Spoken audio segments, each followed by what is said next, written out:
പ്രഭാഷകൻ 46 അധ്യായം. ജോഷ്വയും കാലബും. നൂനിൻ്റെ പുത്രൻ ജോഷ്വ യുദ്ധവീരനും പ്രവാചകന്മാരിൽ മോശയുടെ പിൻഗാമിയും ആയിരുന്നു. അവൻ തൻ്റെ നാമത്തിനൊത്ത് ദൈവത്തിൻ്റെ തിരഞ്ഞെടുക്കപ്പെട്ടവർക്ക് ഉത്തമനായ രക്ഷകനുമായിരുന്നു. ഇസ്രായേലിനെ ആക്രമിച്ച ശത്രുക്കളോട് പ്രതികാരം ചെയ്ത് അവൻ അവരുടെ അവകാശം നേടിക്കൊടുത്തു. നഗരങ്ങൾക്കെതിരെ വാളുയർത്തിയപ്പോൾ അവൻ എത്ര പ്രതാപശാലിയായിരുന്നു! അവനു മുൻപ് ആരാണ് ഇത്ര ശക്തനായി നിലകൊണ്ടിട്ടുള്ളത്?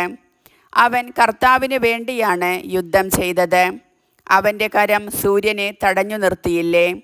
ഒരു ദിവസത്തിന് 2 ദിവസത്തെ ദൈർഘ്യമുണ്ടായില്ലേ? ശത്രുക്കൾ ചുറ്റും വളഞ്ഞപ്പോൾ അവൻ ശക്തനായവനെ, അത്യുന്നതനെ വിളിച്ചപേക്ഷിച്ചു. ഉന്നതനായ കർത്താവ് ശക്തമായ കന്മഴ അയച്ച് അവന് ഉത്തരമരുളി. ആ ജനതയെ അവൻ യുദ്ധത്തിൽ കീഴടക്കി. ബത്ത്ഹോറോൺ ഇറക്കത്തിൽ വച്ച് അവൻ ശത്രുക്കളെ നശിപ്പിച്ചു. അങ്ങനെ ജനതകൾ അവൻ്റെ സേനാബലം കാണുകയും ദൈവസന്നിധിയിലാണ് അവൻ യുദ്ധം ചെയ്യുന്നതെന്ന് മനസ്സിലാക്കുകയും ചെയ്തു. ശക്തനായവനെ അവൻ പൂർണ്ണമായി പിൻചെന്നു. മോശയുടെ കാലത്ത് അവൻ ഒരു വിശ്വസ്ത കർമ്മം അനുഷ്ഠിച്ചു. യെഫുന്നെയുടെ പുത്രൻ കാലബിനോടൊത്ത് സമൂഹത്തെ ഒന്നാകെ നേരിട്ടു. ജനത്തെ പാപത്തിൽ നിന്ന് പിന്തിരിപ്പിക്കുകയും അവരുടെ ദുഷ്ടമായ പിറുപിറുപ്പ് നിർത്തുകയും ചെയ്തു. ജനത്തെ അവരുടെ അവകാശത്തിലേക്ക് കൊണ്ടുവരുന്നതിന്, തേനും പാലും ഒഴുകുന്ന നാട്ടിൽ പ്രവേശിപ്പിക്കുന്നതിന് 6 ലക്ഷം യോദ്ധാക്കളിൽ ഇവർ 2 പേർ മാത്രമേ അവശേഷിച്ചുള്ളൂ.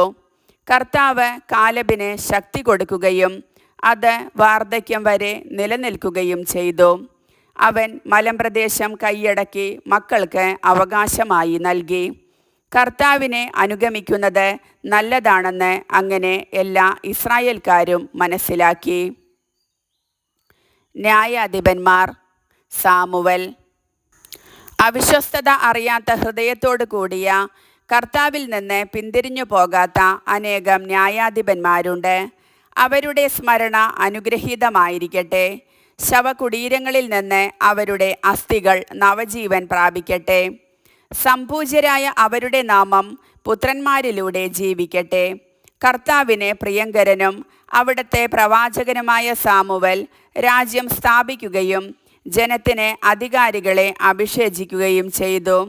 കർത്താവിൻ്റെ നിയമമനുസരിച്ച് അവൻ സമൂഹത്തിൽ ന്യായം നടത്തി. കർത്താവ് യാക്കോബിനെ സംരക്ഷിച്ചു.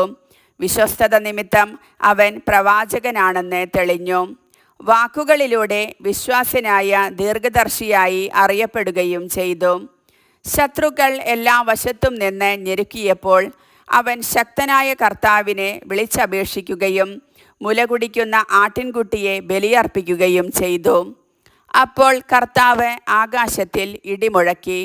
അവിടുത്തെ ശബ്ദം ശക്തമായി മുഴങ്ങി. ടൈറിലെ ജനനേതാക്കളെയും ഫിലിസ്ത്യ ഭരണാധികാരികളെയും അവിടുന്ന് നിർമ്മാർജ്ജനം ചെയ്തു.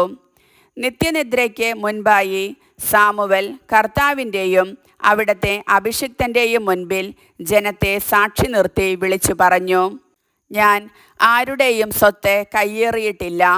ഒരു ജോഡി ചെരുപ്പ് പോലും എടുത്തിട്ടില്ല. ആരും അവനിൽ കുറ്റം ആരോപിച്ചില്ല. നിദ്ര പ്രാപിച്ചതിനു ശേഷം പോലും അവൻ പ്രവചിച്ചു. രാജാവിനെ അവൻ്റെ മരണം മുൻകൂട്ടി അറിയിച്ചു. ജനത്തിൻ്റെ ദുഷ്ടത മായ്ച്ചു കളയാൻ മണ്ണിൽ നിന്ന് അവൻ സ്വരമുയർത്തി പ്രവചിച്ചു. കർത്താവിൻ്റെ വചനം.